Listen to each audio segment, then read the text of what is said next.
people are missing about $5,000 of real income had we stayed on that trend. So for a family of four, that's $20,000. When you have a supply side shock, you have higher prices and lower growth, like we mentioned. And the Fed really has an ambiguous response to that. From a very high level, tariffs are a tax.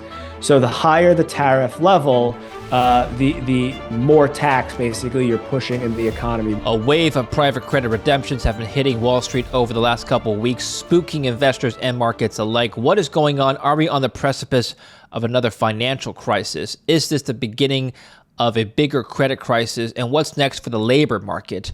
Will we get more layoffs in 2026 than in 2025? What's next for wages? What's next for the housing markets? We'll talk about all this and much more with Eric Basmajian, founder of EPB Research. This video was sponsored by Kalshi. It's a fully regulated platform that lets you trade on real-world events, from economic data to political outcomes. Sign up and use my code LIN, L-I-N, link in the description down below, or scan the QR code here. New users will get $10 deposited to your account when you trade $10. Traders can put money down on the favorite teams, events, elections, and more in all 50 states, including California and Texas, and over 140 countries. Eric, good to see you again. Good to see you, David. It's been a few months since we talked. Glad to be back. Yeah. You've been away for personal reasons, and I'm happy that you're back. I'm happy you're in good health. We've missed you, and we're glad that you're back online and helping us out with more information. Everybody should check out EPB Research. He's put out some great content, and also his YouTube channel. Great content there. Links down below. Eric, you've been talking about the housing market on your YouTube channel. We can touch on that. But first, let me just bring up some pieces of news that I mentioned in the introduction. So a lot of big shops on Wall Street, Morgan Stanley, Cliffwater as well, and JP Morgan are restricting redemptions at private credit funds. So Morgan Stanley seeing funds... A flurry of bad news following several credit issues in recent months has drawn fresh scrutiny to the roughly $2 trillion private credit market, according to U.S. News, as investors question the health of loan portfolios and the resilience of borrowers in a high interest rate environment. Morgan Stanley Private Credit said in a letter to investors that the North Haven Private Income Fund returned roughly $169 million, or about 45.8% of investors' tender requests for the quarter. Cliffwater's $33 billion private credit fund redemptions reached 14%. Meanwhile, in the same week, this week, today, JP Morgan's markdown to restrict lending to private credit continues. So JP Morgan is marking down the value of certain loans to private credit players. The move from the largest U.S. lender extends a flurry of jitters across a roughly $2 trillion private credit market earlier this week. Tell us about what you know of the situation so far and why there's been so many redemption requests. So we have had quite a string of these headlines on private credit the past couple of weeks, right? Yeah.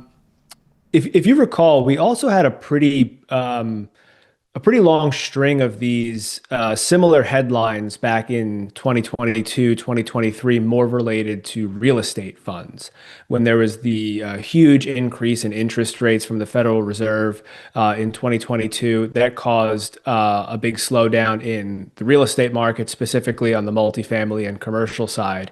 And we saw a lot of gates and redemptions from a lot of real estate related funds as well. We're seeing something similar now. It appears that this is more related to the software space and things of that nature. Where all of this sort of comes together is through the labor market. So whenever the labor market is relatively strong or somewhat stable, you can get a flurry of these headlines, and they don't generally spiral into systemic events.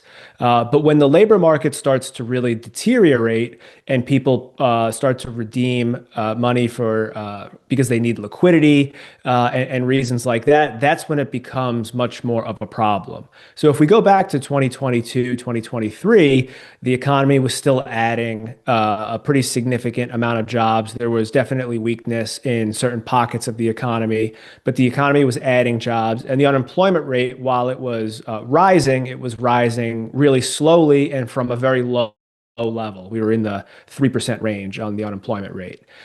Today, we see a continued slowdown in the labor market. And, the way that we judge the labor market is primarily through the cyclical sectors, construction and manufacturing first. That's what always leads the downturns.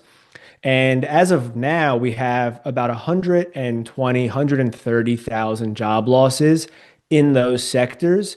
But that started back in 2023, 2024.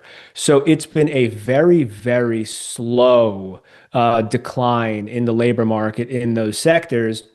And the unemployment rate is either creeping up extremely slowly or remaining relatively stable, depending on the month that you look at. So we have some downward momentum in the labor market, and we certainly have still some pockets of weakness in the interest rate, credit sensitive sectors of the economy.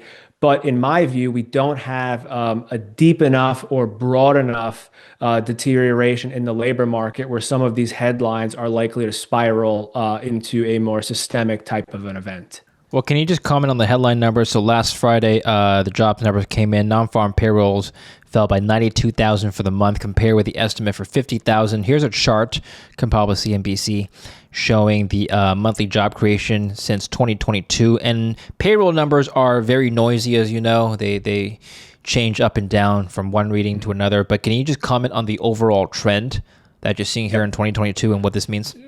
Yeah, absolutely. So as I mentioned, the trend in the labor market is certainly one of loss of momentum or a slowdown in the labor market. And we can see that in the payroll numbers.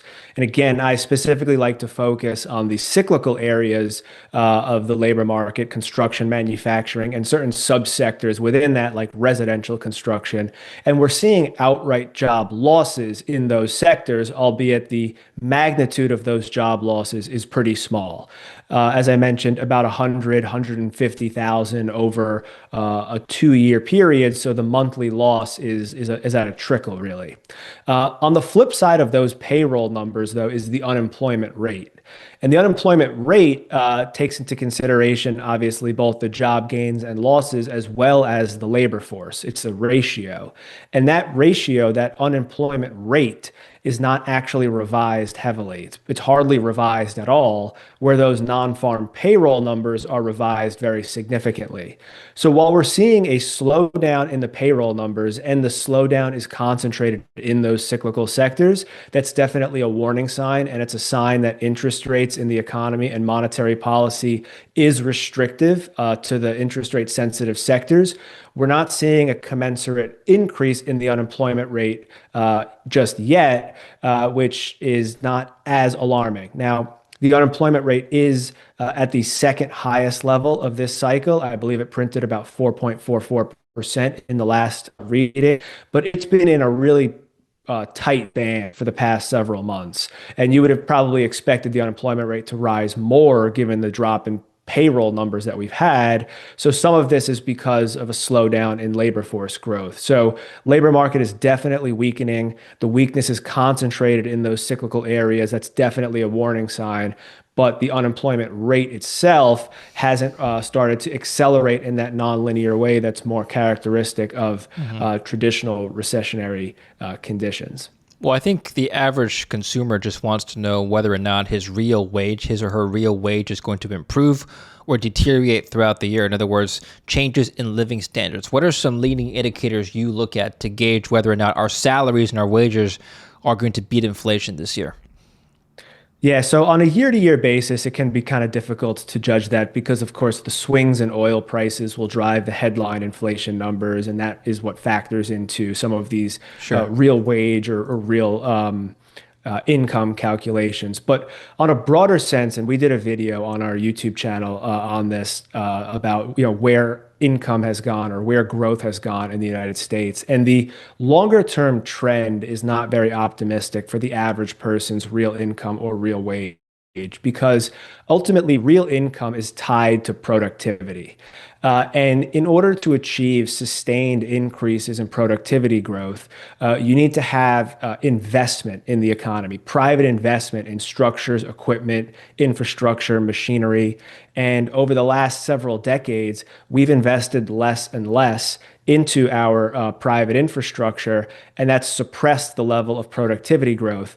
So over the past several decades, from roughly the 1960s until 2007, we had real income that grew at about a 1.8% pace for that entire period.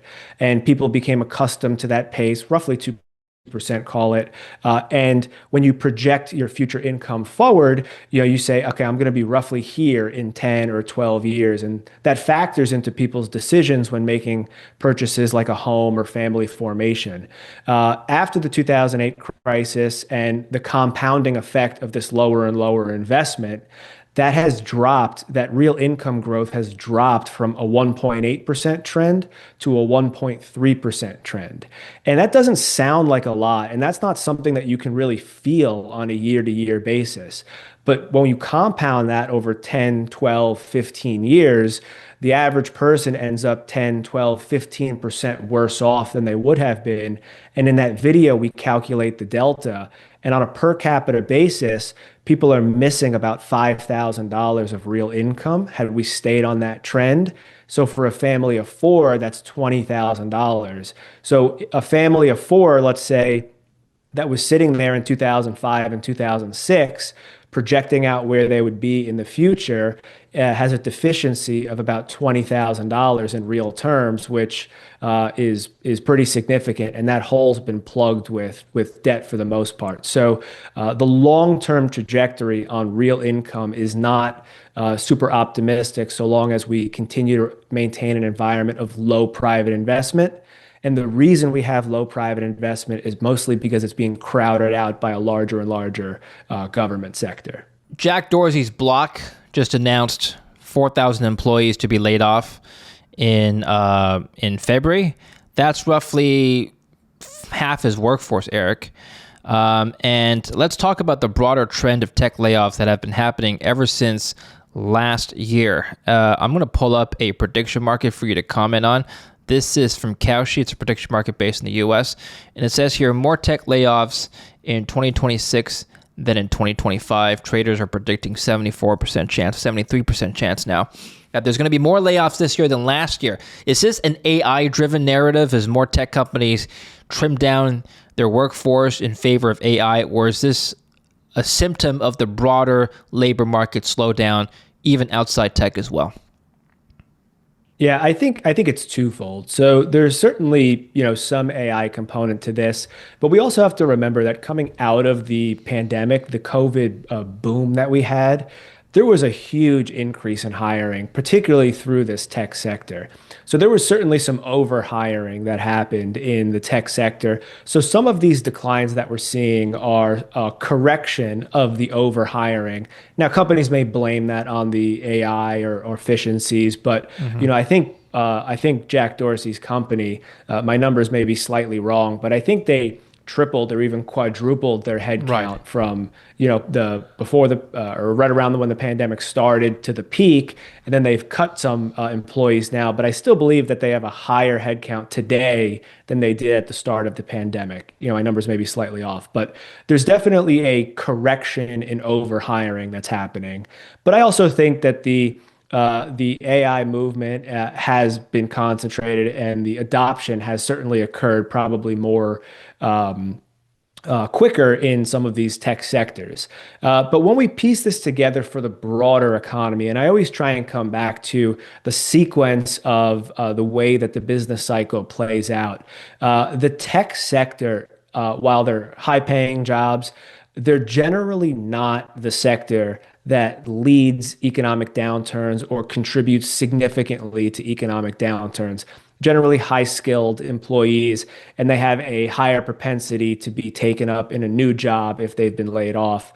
Secondly, since it's not an interest rate sensitive sector for the most part, the job losses there tend to be more idiosyncratic. Whereas when you see the job losses coming through construction and manufacturing, those are directly tied to changes in monetary policy. And those are the job losses that have more of a tendency to ignite a self-reinforcing cycle. So I'm not as concerned in a business cycle standpoint from increased layoffs or job losses in the tech sector as I would be if I saw a more significant or an accelerating pace of job losses in the more cyclical areas of the labor market. So maybe we're not gaining a bunch of jobs, but according to the most recent reports, we're not losing a lot of jobs either. So this is from Reuters. The number of Americans filing new applications for unemployment benefits fell last week, suggesting labor market conditions remained stable even after the economy shed jobs in February. For now, the low level of layoffs evident in the report from the BLS on Thursday should give the Federal Reserve room to keep interest rates unchanged for some time, according to the author.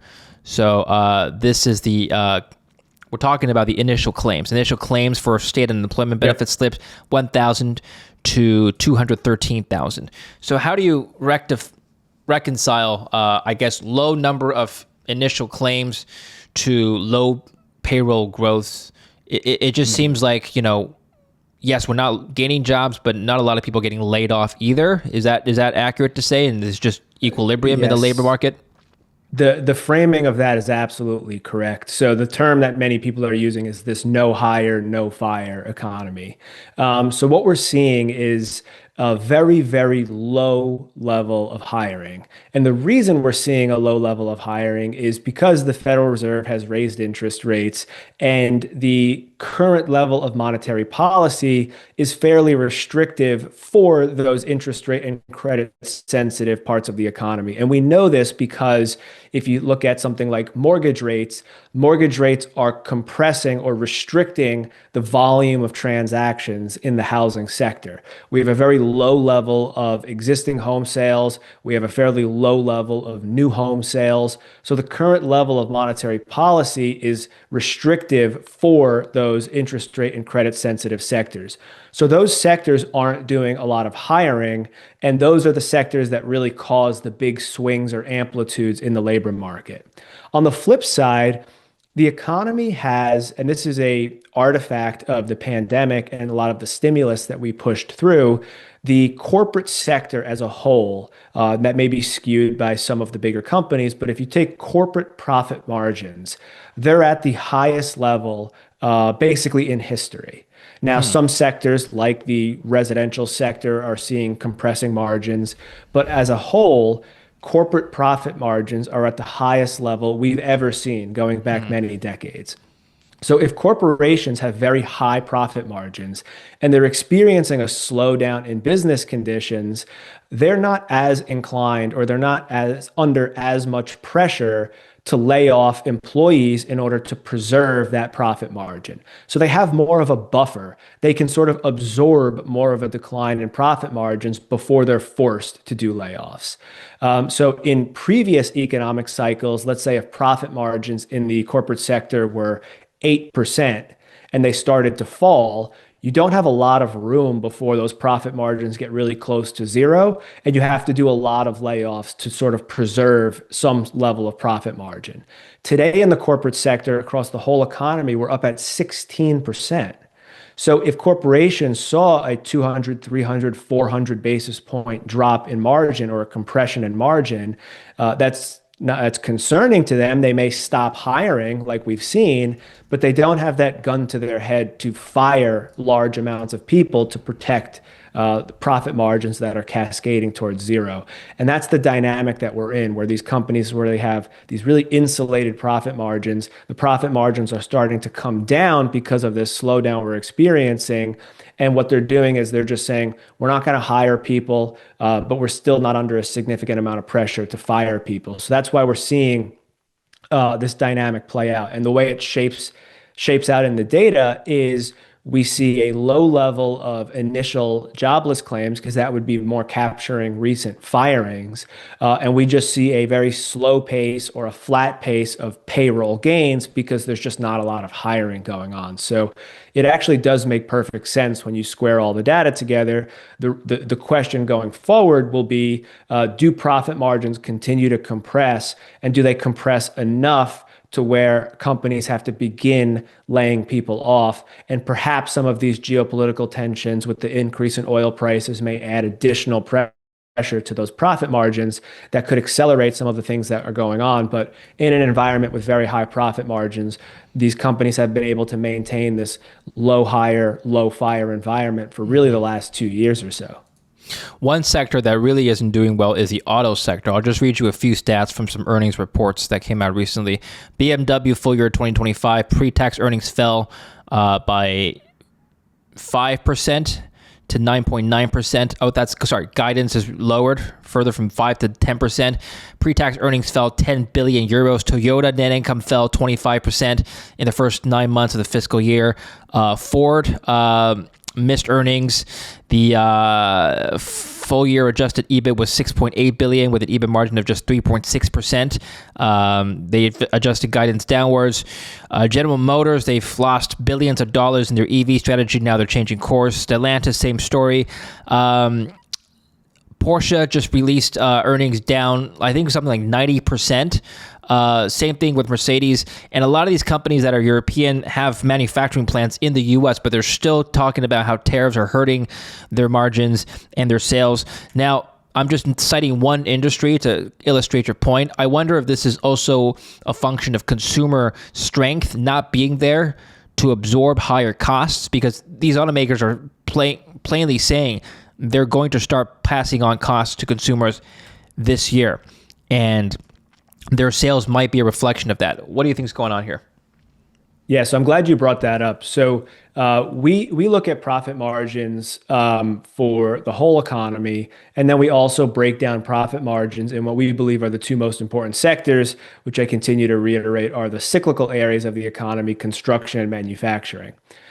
In several videos that we've done on YouTube, as well as I believe the pinned article on my Substack, we try and create these flow charts of the economy to show the cyclical areas and where the most leading and vulnerable sectors are.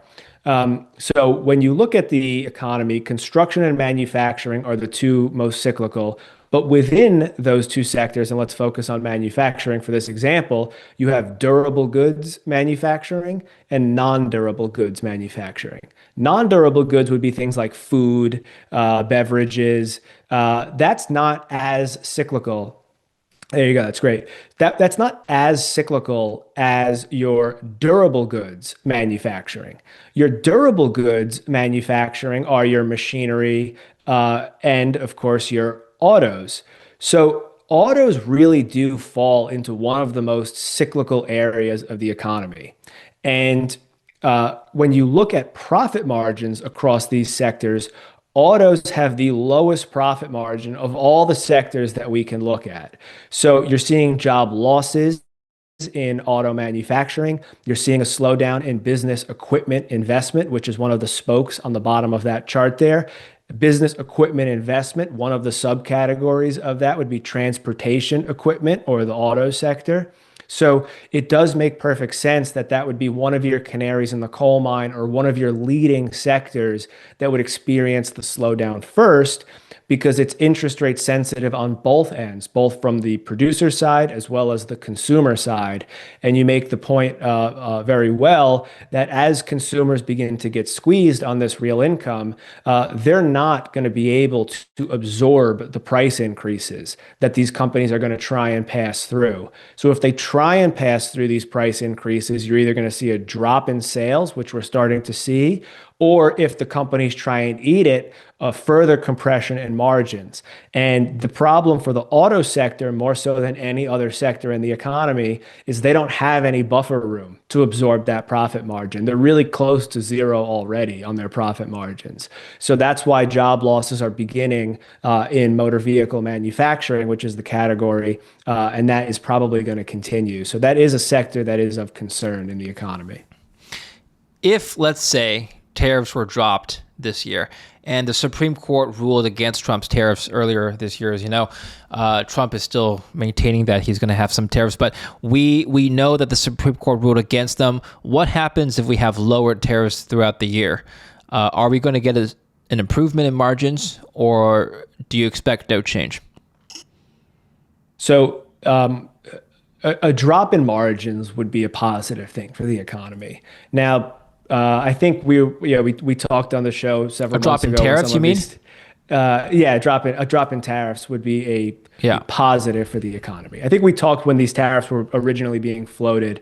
There are reasons for why you may want to implement tariffs, and I don't want to go into all of those reasons, national Yeah. security and et cetera. But from a very high level, tariffs are a tax. So the higher the tariff level, the more tax basically you're pushing in the economy, whether that ends up being absorbed by companies or consumers, it doesn't really matter. The level of tax in the economy is going up.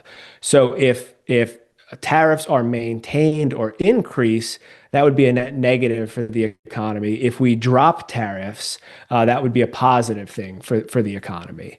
Now, it may increase the deficit because we've had some increase in revenue from some of these tariffs, but that's somewhat of a separate discussion. But the bottom line is these tariffs are not helpful to the economy from the standpoint of economic growth. So if we were to remove tariffs, that would be a net benefit to the economy. Increasing tariffs would be a net negative. Now, let's talk about housing a little bit. You've also covered this on your own channel. Can we just give an update here? I want to pull up a text or a tweet rather that you made recently. There's still negative forward pipeline for single family and multifamily residential construction, but far less so than in 2024, 2025. What are we looking at right now, Eric? You made this tweet just today, earlier today. Sure. So when we're looking at housing, and a big focus of mine when we talk about housing is really housing construction as compared to housing prices. Of course, we cover home prices and the implications of that, but the real focus is housing construction because that's really the engine of the economy. That's really one of the biggest swing factors. So this chart here is really a take on housing construction. So what we're looking at is the level of housing starts minus the level of housing completions. So if you're starting less than you're completing, then the pipeline is shrinking. If you're Yeah. starting more than you're completing, you're building a backlog that's going to have to be constructed. So if you look at the chart on the right is multifamily, it's a little bit more of a clear picture because the swings are a little bit larger. You can see that in 2021 and 2022, starts were vastly exceeding completions, which meant that we were building a huge backlog in multifamily construction, which set off this really big boom in housing construction, housing employment. And that's what caused a lot of the vibrance in the economy in 21 and early 22, as well as a lot of the inflation pressure. Then that dynamic started to flip where interest rates went up, so starts dropped, but we were completing all of the housing that was under construction, those apartments that were under construction. And that delta, that imbalance dropped to negative 300 or negative 400,000 units. And that set off a huge decline in the pipeline of housing construction. And that's what's caused this big downturn in the housing part of the economy. It's largely why the Federal Reserve has had to cut interest rates. It is a big reason why we've seen some of the pulse of inflation come out, certainly in this part of the economy. But now, as the Fed has cut interest rates and things have, again, changed, we're seeing both on the single family and multifamily, those are kind of going back to the zero level. When you take the two of them and put them together, which I've done in some of my client reports and in some different charts, we're still at a slight net negative. So we still have a little bit of a negative pipeline going forward, meaning that housing construction or housing construction activity is still going to come down over the next several months, but it's going to come down a lot slower than it did in 24 when there was a really aggressive decline in housing construction activity. So it's coming back closer to an equilibrium, but we still have some net negative in the pipeline going forward. So, housing employment, housing residential home builders, their margins, those are still going to be under pressure. That's a sector that is still probably in need of a little bit more monetary policy support. When you have negative forward pipeline, what does that imply for future prices? Presumably, Well, that means changing in inventory. Yeah, go ahead. Yeah, so it can depend, right? Because it plays out in a sequence.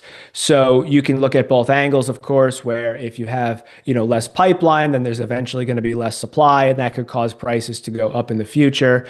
But really, the impact on prices through the lens that we look at it is through employment, right? So if you have a big decline in, let's say, the housing construction pipeline, and that causes a big decline in housing construction employment, and then a decline in employment in all of the associated industries, and that causes the ripple effects where the labor market broadly slows down, the unemployment rate goes up, then you're going to have a situation where home prices come down.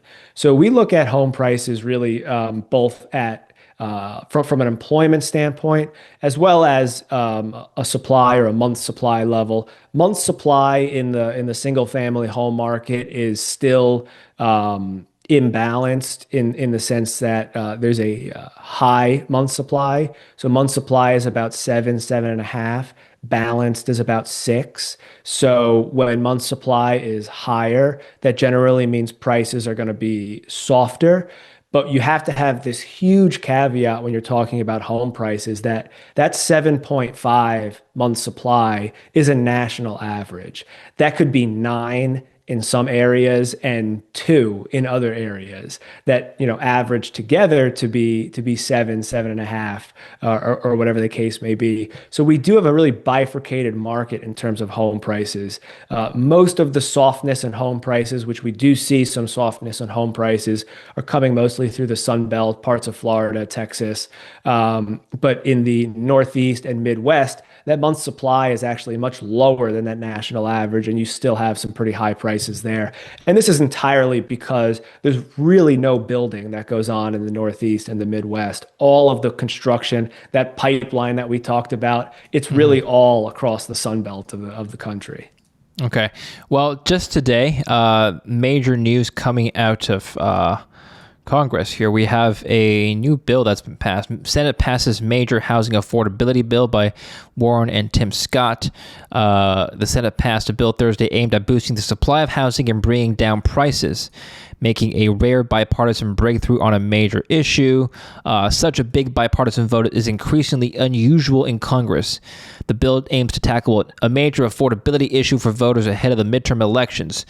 It's uncertain if it can pass the House as is. President Donald Trump still has to sign for it, signal he's not interested in the package as he is passing separate voting legislation. Basically, it aims to, the housing bill seeks to cut inspection days for the Department of Housing and key to the bill is preventing Wall Street from buying up single-family homes. Have you had a chance to look into this and analyze or just think about how this may impact supply of housing? I haven't looked into this bill specifically, but of course, we've heard over the past several weeks and month or two the banning institutional buyers of single family homes. It's not going to be a significant driver of what's going on in the housing market. That's not the main problem.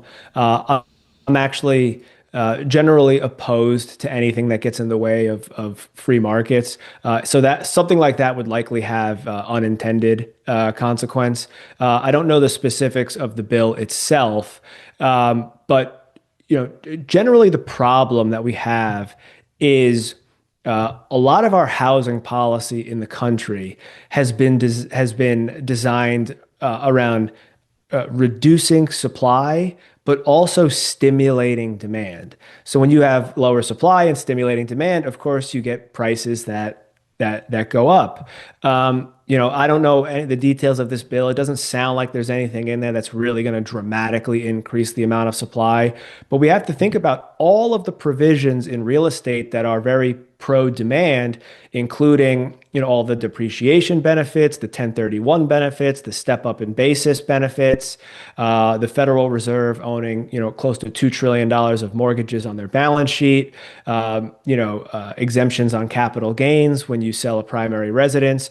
And I'm not saying anything specific about these policies, on an individual level, but when you take them all together, they are very, very, very favorable demand side policies for housing in our country. And when you meet that with any level of supply restriction, which does occur more on a local level, specifically Northeast and Midwest, like I mentioned, of course, you're going to have prices that rise, and those price rises are going to be very, very sticky. So we have a really demand side stimulative a bend in our housing policy, and in certain local jurisdictions, we're not really increasing supply very much. And I don't think this bill in particularly addresses either of those issues in a way that's going to materially move the needle. Looking ahead now, the Federal Reserve is meeting next week. What do you expect the FOMC to do in light of recent price action with oil following the Iran war, among other factors that we talked about in the labor market? Sure. So they're definitely not going to change policy at the meeting next week. But what I think is important is about a month ago, so the middle of February, the market was pricing in certainty of 2 rate cuts this year with some probability of a 3rd rate cut this year. So the market was in between 2 and 3 rate cuts for 2026 about a month ago. Fast forward to today, and the market is less than 1 rate cut. So we've gone from, let's say, almost 3 to less than 1. Big shift in the past month. Most of that, if not all of that, is a result of the spike in oil prices around the Iran war, because the last payroll report we got certainly wouldn't have been supportive of tighter monetary policy. When we think about supply shocks or oil shocks, as we're experiencing now, whenever you have a supply side shock, what that does is it increases price, but it reduces growth. And this is just a simple aggregate demand, aggregate supply model. So when you have a reduction in supply, you're going to get higher prices and you're going to get lower growth. That's the net result of what we've seen so far as we have the facts today. The problem for the Federal Reserve is that the increase in price or the increase in inflation will show up faster than the reduction in growth based on the way that the data is reported. So if you have a huge spike in oil prices, that's going to show up in next month's CPI. But the impact to growth or the impact to employment may not show up for 3, 4, 5 months. So for the next couple of months or the next Federal Reserve meeting or two, you are going to see a higher inflation rate, but maybe not as much of a change in growth. And that's why the interest rate market has really pushed out the expected rate cuts into the future, because the inflation is going to show up faster than the drop in growth, although both will occur.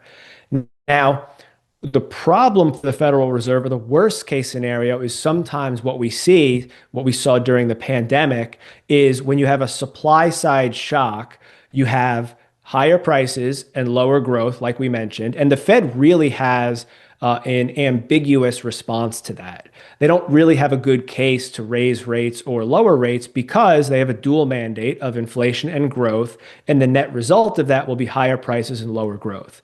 However, sometimes policymakers recognize that and they see the lower growth component of it and respond to that with demand side stimulus. And that's what we saw during the pandemic. We had a huge contraction in supply. So the initial reaction was higher prices, lower growth, dramatically lower growth, recessionary growth. And they responded to that with huge demand side stimulus. So then you have less supply, more demand. And that results in higher prices, higher growth, and then the Fed has to tighten aggressively into that. We don't have any facts that suggest that that's going to be the policy. It's certainly possible that that's the policy, but you can envision a world where oil prices go up and politicians respond by doing, tax moratoriums or sending out checks to deal with higher oil prices or whatever, scenario we can make up. But as we stand today, all we have is an oil price shock or a supply shock. That's going to be higher price, lower growth. The Fed shouldn't really have a material tightening bend to that policy, other than the inflation is going to show up in the data a little bit faster than the negative growth. And that ultimately could be a problem for them if they maintain a tighter policy because of that. Well, we have to remember that the Fed looks at core PCE, which strips away food and energy. So the oil price isn't even going to be reflected in the core PCE. So the question has to be asked, how extensive is the rise in oil going to be impacting the rest of the economy? In other words, the stuff that the Fed does look at, core PCE, including services, goods, and other things, will they go up as an indirect result of the oil price going up? You're absolutely right. And while they focus on core PCE, it's difficult for them to ignore the headline numbers. And they actually made this mistake in 2008. In the middle of 2008, there was a huge increase in oil prices, and that caused headline CPI to rise into the 5% range. And again, even though it was headline, not core, the rise was so dramatic that you had a lot of Fed officials suggesting that maybe they should raise interest rates to combat the higher inflation. And you had a scenario in the middle of 2008 where the 2-year Treasury rate rose from 1% to 3% based on this change in language from the Federal Reserve, which was predominantly because of a headline rise in inflation. Of course, it went from 1% to 3% and then quickly to zero. But it is an uncomfortable spot for them if headline CPI is printing a 3, 4, 5% number, even if it hasn't yet translated to core. But you're right that that translation will take several months as well. But it does put them in an uncomfortable position, and one that makes the case for them to hold or cut interest rates much more difficult, although that may be the right policy from a result of a supply side shock. All right, well, let's finish off on your market outlook. Ultimately, how do you think capital markets are responding to recent events, not just in the Middle East, but also the labor market and inflation developments that we discussed so far? Right. So where we stand and what we've talked about in our client reports for the last several months is that because of the extremely high profit margins that we're seeing across the entire economy, notwithstanding some of the cyclical pockets that are under some more pressure, the economy is not immediately vulnerable to fall into recession. It does have some of that buffer room. Now, you can have a shock that overwhelms even the most resilient economy like the pandemic. If you lock everybody inside, it doesn't really matter what the initial conditions of the economy are. That shock is just so big, it overpowers everything. But something like that aside, when you're walking into a shock, you want to understand what the initial conditions of the economy are. And where we are today is we do have some slowing momentum in some of the cyclical sectors, but we have these really high economy-wide profit margins. That puts the economy in a situation where there's some slowing, and there should be some accommodation from the Federal Reserve as a result of that. But there's not a massive layoff cycle that's likely around the corner because of those high profit margins. And if you're not going to have a layoff cycle and a recessionary development that occurs in the next couple of quarters, then we would believe that the large cap indexes would remain fairly resilient even in the face of a shock like this. So we're not super pessimistic on large cap equity indexes unless a recession develops, which we don't see as the base case given those high profit margins. Of course, we'll see how this situation develops. We have no predictions about how the war is going to go. All we can say is that going into this shock, we have a very minor slowdown going on through. It's been a long slowdown in terms of the fact that it's been going on since 2023. So the duration of this slowdown in the cyclical sectors has been long and drawn out, but it's been shallow in terms of magnitude. And these really high economy-wide profit margins aren't going to lend itself to an immediate mass layoff cycle that would put equity markets at a real crash type of a risk. So we're not super bearish on the indexes. Obviously, the war, there's going to be a lot of headlines, there's going to be a lot of volatility. But unless you have that big layoff cycle, equity indexes, the big large cap, blue chips should be fairly resilient. I mentioned you have a YouTube channel. So tell us a little bit about where we can find your work and what we can expect from your work coming up. What are you working on now? And maybe give us a teaser of your next report. Sure. So, best places to find the work that we do are definitely YouTube. So, if you're watching this on YouTube, just EPB Research. We put out a lot of videos, and we try and do a good job with the animations to make things easy to follow along. Also on Substack, we post very similar things that we do with these videos, just in written form. Those are the two best places to learn more about the framework that we use, and all of those things will ultimately lead you to our website, where we have some client-facing reports.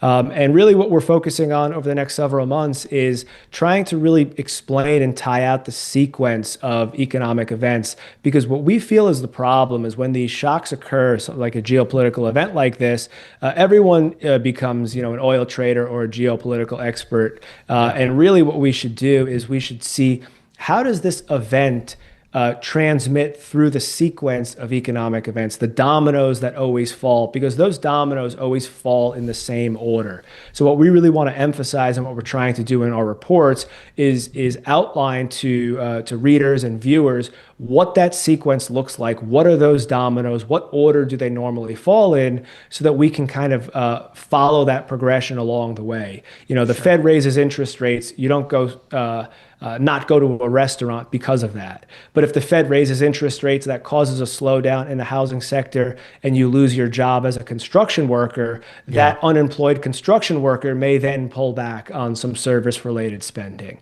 Those are the things that we're trying to highlight through some of our public-facing videos and work, and we hope that it's helpful. Yeah, that lag factor is important. All right, we'll follow up more next time. Eric, thank you so much. And as you can see, I've subscribed. Yours is one of the few channels on YouTube my official channel is actually subscribed to. So everyone should check out EPB Research, subscribe like I have. Thanks so much, Eric. We'll see you next time. Appreciate it. I appreciate the support, David. And thanks for watching. Don't forget to like and subscribe, and use my code LIN, L-I-N, when you sign up to Kalshi. Remember, new users, when signing up using my code, will get $10 deposited to your account when you trade $10. Link in the description, or scan the QR code here.